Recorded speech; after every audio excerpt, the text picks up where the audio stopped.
CNN newsroom in Atlanta, Georgia. It is Thursday. I am Carl Azus, and this is CNN Student News. First up today, we have more for you on President Obama's surprise trip to Afghanistan. Afghan forces are expected to fully take over their country's security after most American troops leave in 2014.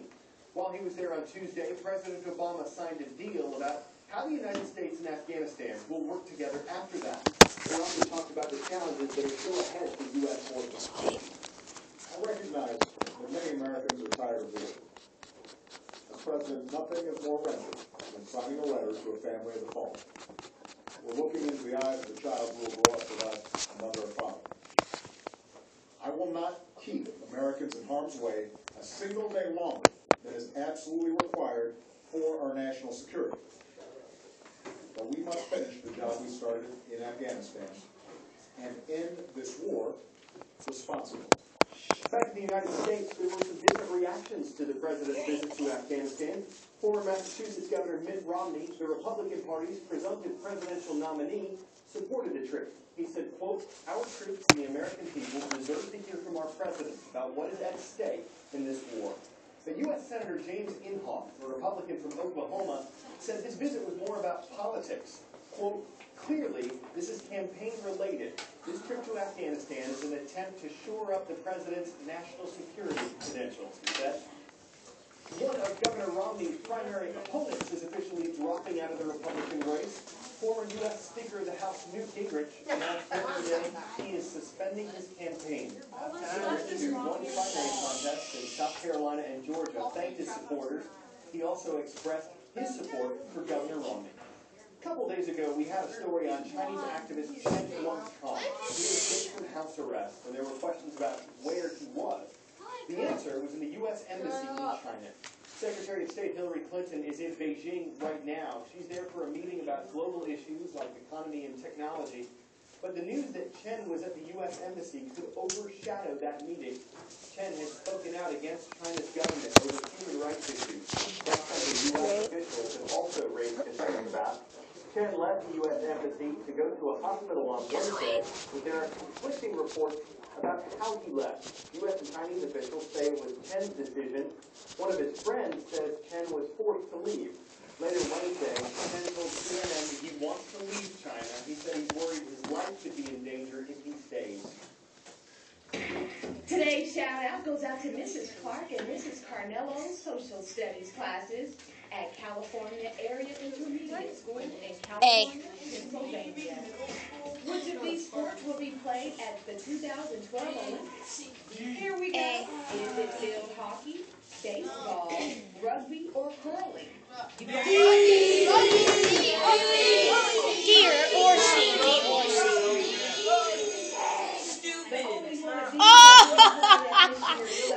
Wow, what a guess. Yeah, I guessed A. Those Olympics are just a few months away now. The U.S. women's field hockey team is hard at work getting ready for the games. And one way they're doing that, they're training with Navy SEALs, the elite Special Forces unit. Katie Reinprecht, the midfielder on the team, talked about the experience. I think there's a lot to learn in training with the Navy SEALs. Obviously not really skill-based and focused on field hockey, but there's a lot to learn not only about yourself, but the teammates around you. I think it's been a really good team-building exercise for us. You learn a lot about leadership and what works and how to stay calm in extremely stressful situations. So I think we've been able to pull a lot from our sessions with the Navy SEALs and apply them into game-like situations. I wish I could say there was never a tough moment, but I think everyone at some point reached the point where they felt like they were going to break. But I think for a lot of the team, I'd have to say the log PT. It's where you're split up into boat crews. There's about 6 or 7 of you. And you essentially you're responsible for carrying a huge log that's, I think, a little over 200 pounds.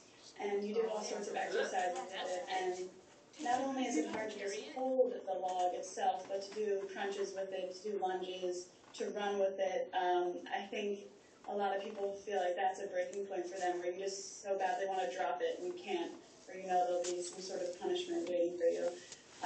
And then just running with boats on your head or carrying them. There's plenty of points where you just think, this is it, and then you find a way to push yourself a little more and get through it and get on to the next step. It's just a mental test the whole time. The heck? You're pushed to your limits, and you just have to learn how to cope with it and take it step by step. And you learn a lot about yourself and the person next to you, and you learn what way to push each other to get the best results. And I think one of the most important things is calmness is contagious. You know, if you're in a really stressful situation, you're calm, you keep everyone around you feeling like they're in control, you get the best results. And I think each time we've gone to the SEALs, we've learned some sort of new lesson about what we're capable of convincing our minds. And I think that's been really important for us on the field, and I think it will continue to be beneficial for this team heading into the London Games. Eric LeGrand is the newest member of the NFL's Tampa Bay Buccaneers. The former defensive tackle from Rutgers University isn't expecting to play any more football. LeGrand was partially paralyzed during a college game in 2010. He's fought back from that injury, making major progress in his recovery. The signing is honorary. LeGrand says there's no money involved. His coach at Rutgers, who's now the head coach of the Bucs, said he wanted to honor LeGrand's spirit and perseverance. You know, my birthday, I just tell myself, I can't stay down. There's someone out there that's always worse than you. And that's what I tell myself. If there's someone out there that's worse than me, why am I sitting here complaining? Why am I crying? I have a whole world behind my back that is waiting for me to get out of the chair. I got to keep on going. Stop the Hate is the name of an annual essay contest in Cleveland, Ohio. The goal is to give students the chance to consider the consequences of hate and discrimination and to think about how things can change.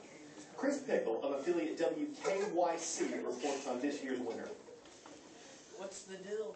Childhood can be difficult. After the jungle, it was torture. The pain reflected in her writing. During recess, the kids would ask me to be their horse, and they would push me on the ground. Taunted at school. Bullied on the school bus. Kids would throw candy wrappers and Debbie cakes in my seat and tell me to eat it. Every day, I would come home and run in my room to cry my eyes out. Gabrielle isn't suffering anymore. An essay on bullying earned Gabrielle a $50,000 college scholarship for writing not just about the pain, her focus, the inner power she found once she hit high school. I was not going to allow myself to come into the dark. Oh, gotta go.